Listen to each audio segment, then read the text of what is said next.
Hey everybody, welcome back to another video. Today we are finally doing a houseplant tour. I'm gonna take you around our apartment and show you all of my plant babies. I'm gonna keep this intro short and sweet, so let's get to the tour.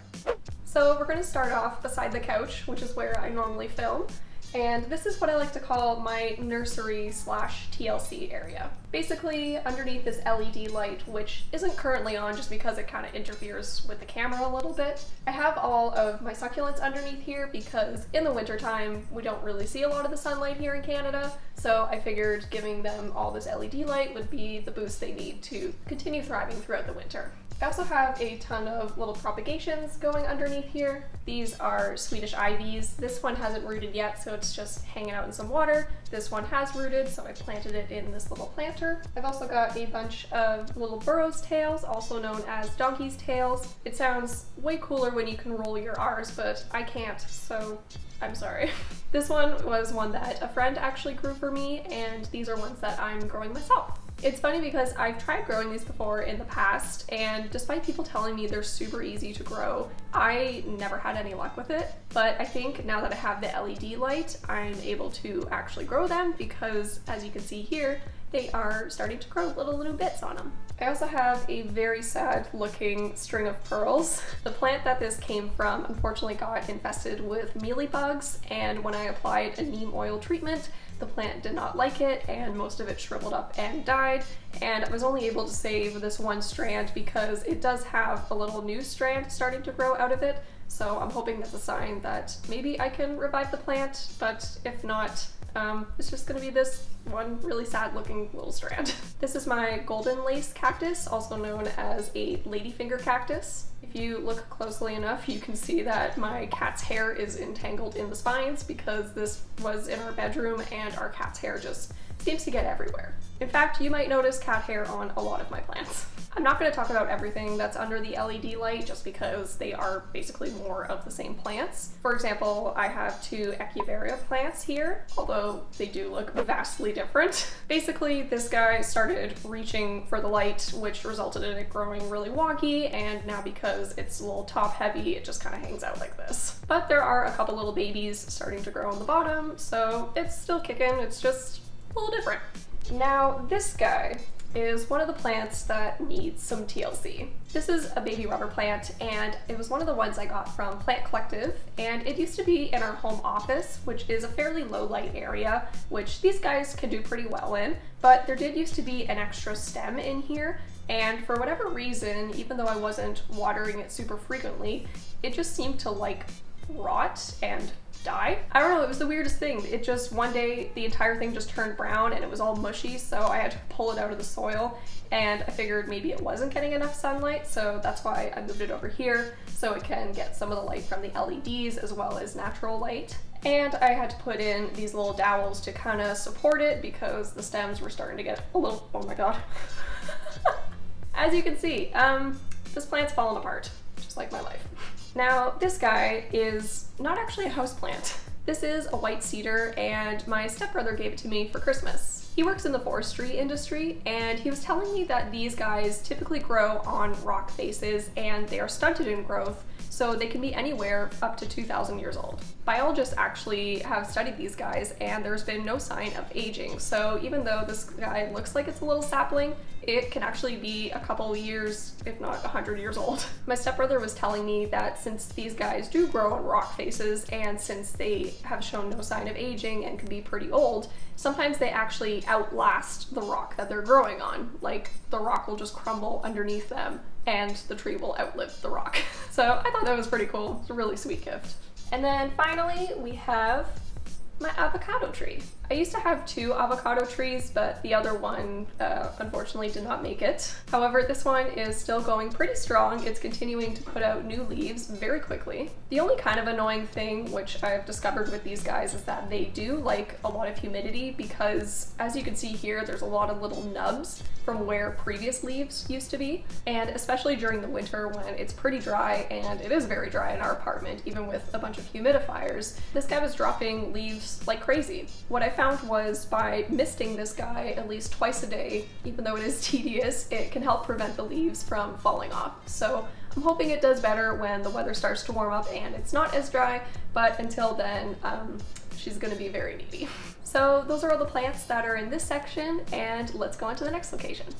Actually, before we go to the next location, on the other side of the couch, we have a golden pothos. It's not exactly trailing so much yet, but I'm hoping one day it'll eventually start cascading down, because my dream is just to have our apartment filled with trailing pothos everywhere.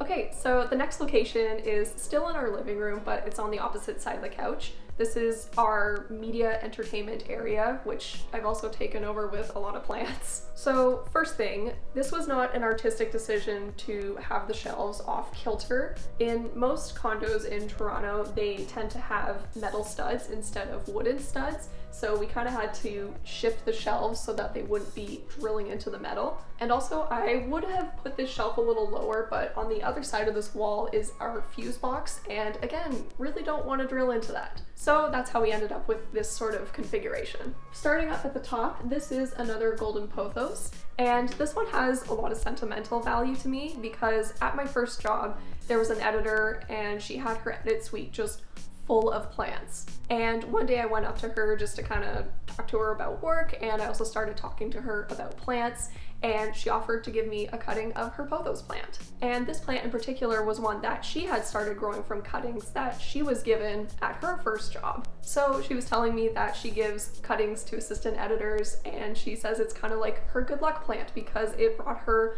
a lot of good luck in her career, and so she gives it out to new assistant editors to bring them luck in their career. And I don't want to toot my own horn, but I think I have been pretty successful in my film and television career, so this plant has definitely brought me a lot of luck and a lot of sentiment. Beside the pothos, we have two corn plants, which are a type of Dracaena plant. Both of these came in the box from Plant Collective, and kind of a funny story, if you watch that video, you'd know that they accidentally sent me 2 boxes, so I got 2 of each plant, which is actually the reason that I ended up buying these shelves, just because I didn't have anywhere to put the plants. And since these guys are all kind of low light loving plants, I figured they would be great up here on the shelves because they do get a bit of light, but it is definitely in a more shaded area of our house. And on the end, we have another golden pothos. This is a plant that I actually rescued from outside. One day I was walking the dog and I came across a pile of random plants that people had just thrown out, and I decided that I wanted to try and save it. So I ended up cutting and propagating a bunch of the pothos vines, and so far it's doing pretty well. They have had some issues with mealybugs, which is why I'm thinking the person threw them out in the first place, but I've done a couple treatments and they seem to be doing pretty well, and it's putting out a bunch of new leaves, so I'm confident that she'll start thriving. And on the bottom shelf on either side we have 2 snake plants, again both ones that I got from Plant Collective. In the middle here we have a spider plant, which is also from Plant Collective. And then these 2 guys are not common houseplants. They are spotted dead nettle, and typically they are used in like hanging baskets that people will have outside on their porch because they're not traditionally a very indoorsy plant, but because of the way we had to put the shelves, I wanted something to fill the space between the shelf and the TV. And originally I was thinking of trying to find an ivy, but unfortunately I couldn't really find one that was already trailing, which I know in the future it would start to trail, but I was like, I just need something to fill it right now.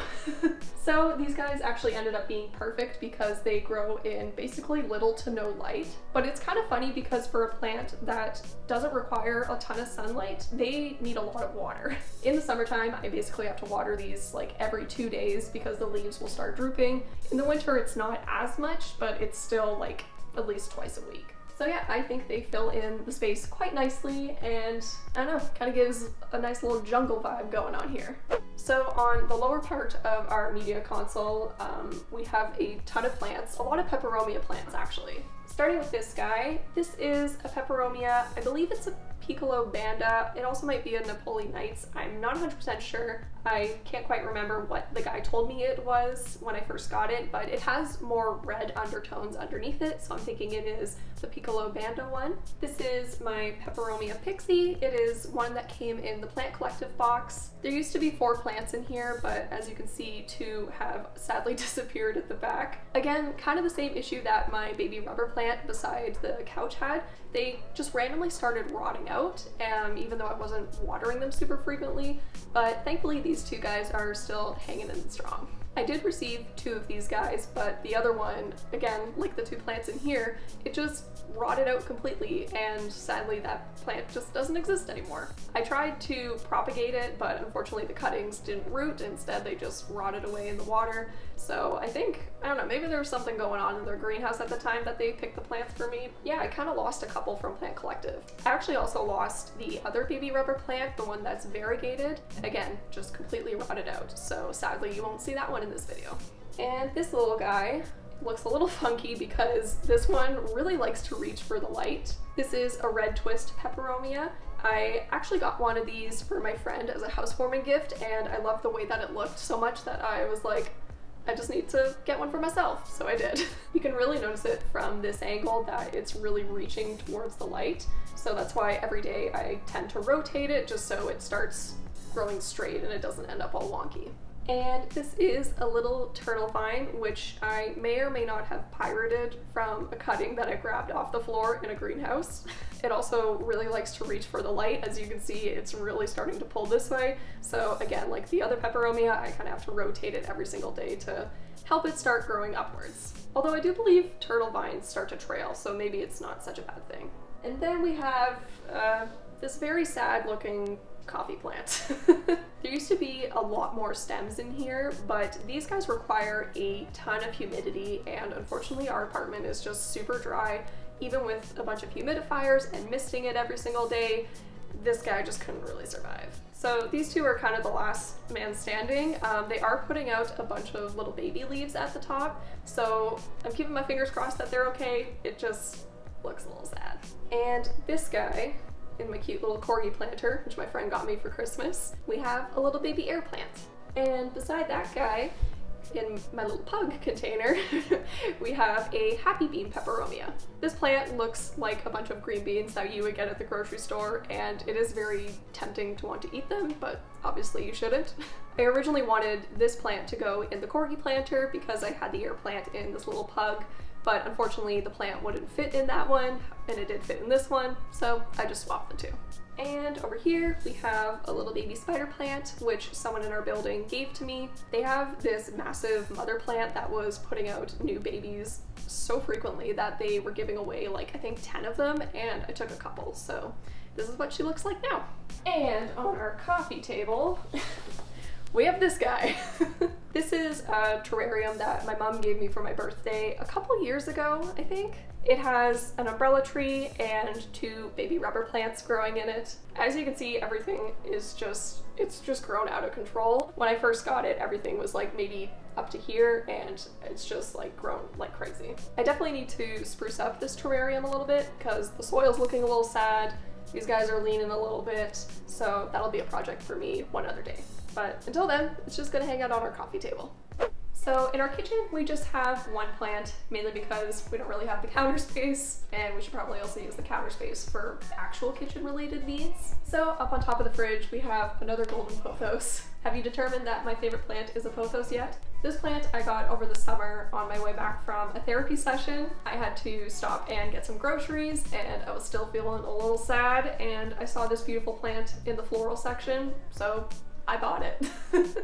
Up next is our little home office slash gaming area. I don't have too many plants here just because there isn't a ton of light over here. So if I do ever decide that I want to add more plants, which you can see that my fiance behind the camera is not approving of, they'll have to be low light plants. So again, another golden pothos. I got this one just because I thought the planter was super cute. It looks like it has a funky little hairstyle. And then I also have this guy, which is, I believe, a type of anthurium. This is also a rescue plant. I found it with the pothos that I just showed you guys on the shelf in our living room. Thankfully, this one did not have any mealybugs, but a few of the leaves did die off. There used to be about 3 or 4 additional leaves of this size, but unfortunately they didn't make it. But on the bright side, it's putting out new leaves. Normally these guys would have flowers, and I'll insert a picture here so you guys can see what I'm talking about. But I honestly just like them for the greenery. If I'm honest, I'm not the biggest fan of how the flowers look. So yeah, these are all the plants that are in the office. So before we go into the bedroom, I'm going to talk about a couple plants that we have chilling outside of our door. This spider plant came from the same editor who gave me the pothos plant that we have on our shelf above the TV. And this one came from the person in our building who also gave me a spider plant, which is hanging out on our TV. This one is definitely very leggy compared to this one because this one has a couple plants within it versus this one is just one solo plant. When I got this plant, I was pretty new to the world of propagating, so I didn't really know that you were supposed to, you know, propagate a bunch and then put them all in so it makes them more full. And then up here we just have a common English ivy. I just got it from the grocery store because I have no self-control. And underneath those guys, we have my little greenhouse set up. I'm actually very proud of this project. This was a crate that we got a Christmas gift in, and I stained it to kind of look a little older and rustic. And my friend gave me this IKEA greenhouse for Christmas. It was very sweet of her. And what I wanted to do with this was put in my plants that require a lot of moisture. And hello, we have a guest. And it's also, so this one cannot eat them. Basically, okay, hello, you want a hug? So basically the plants in here are ones that require a bit more moisture and humidity. So right now I have the greenhouse open, but whenever I want to trap the moisture, I can just close the doors like that. So in here we have a parlor palm, a China doll plant, and then down here we have two baby ferns. This one is a lemon button fern, and this one is a silver lace fern. I found that she really likes to go after my leafy plants, and in the past she has eaten an entire parlor palm, which I'm still mad at you for. So I figured this would be kind of a good way to fill the space outside of our bedroom.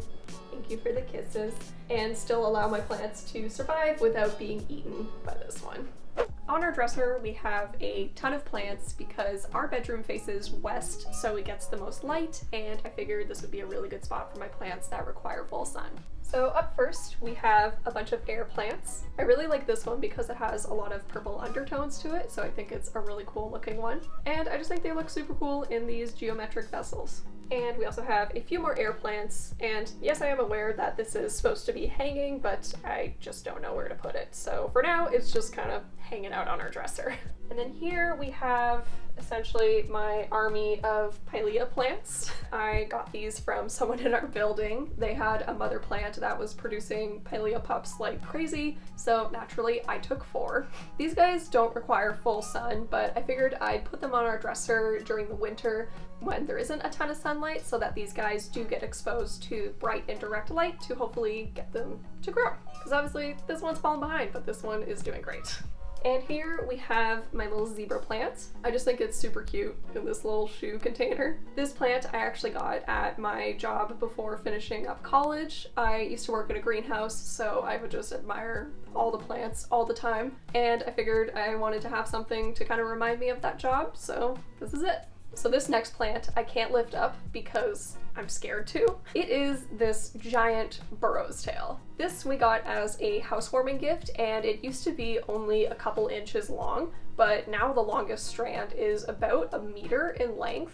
It's absolutely crazy how much it's grown. These things are incredibly sensitive. Like if I move them ever so slightly, a lot of the little bits will tend to pop off, and that's why I do have a lot of little propagations going on outside in the living room. My hope is to eventually move it to a hanging basket, but until that day comes, it's just gonna hang out here on our dresser because, like I said, I am way too scared to move it. Up next, we have a little pickle plant. I think this guy is just so cute and so funky, and even though it looks like there are little spikes all over it, the plant itself is actually super soft.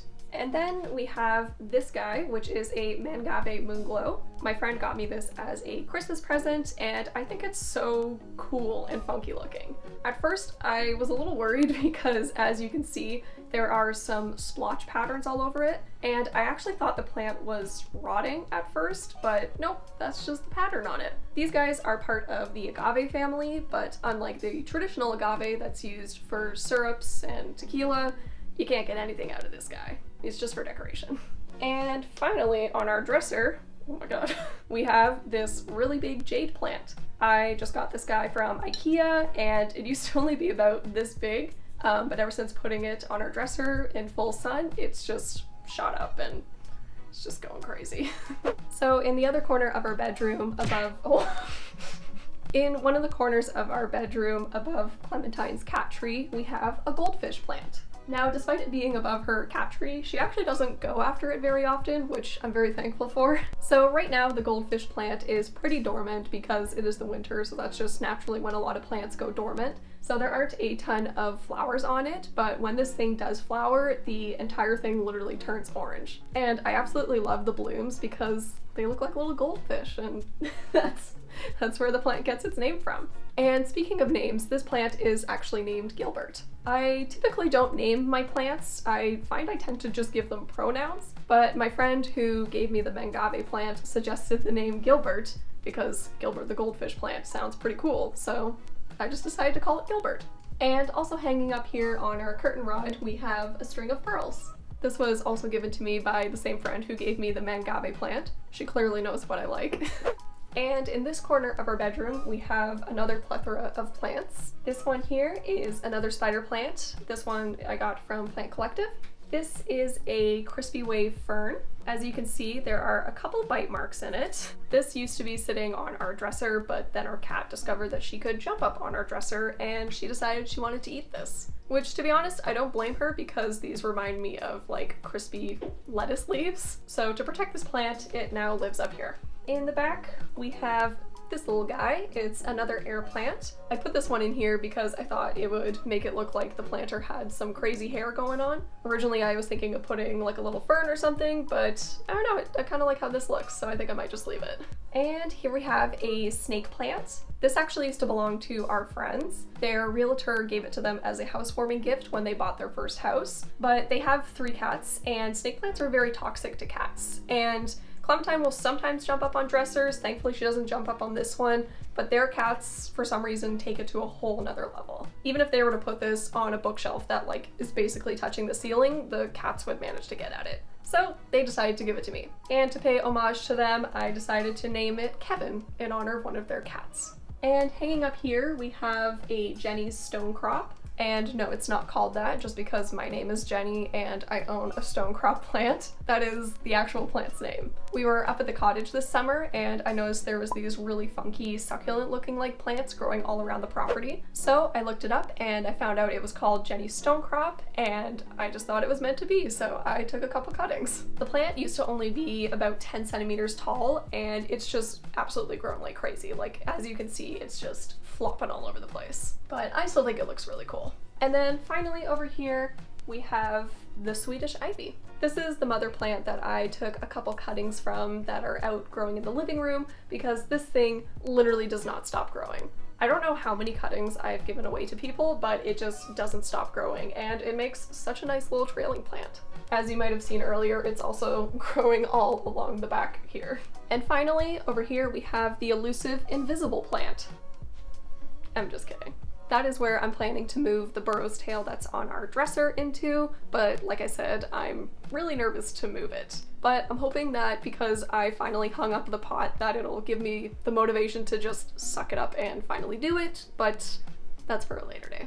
And to finish off the tour, beside our bedroom door, we have some air plants. These are actually the oldest air plants that I own. I've had them for about 4 or 5 years. This one actually bloomed a couple years ago and it was the prettiest thing I've ever seen. It does make me kind of sad because air plants only bloom once in their life and the bloom only lasts for like 1 or 2 days, but it was very enjoyable for the time being.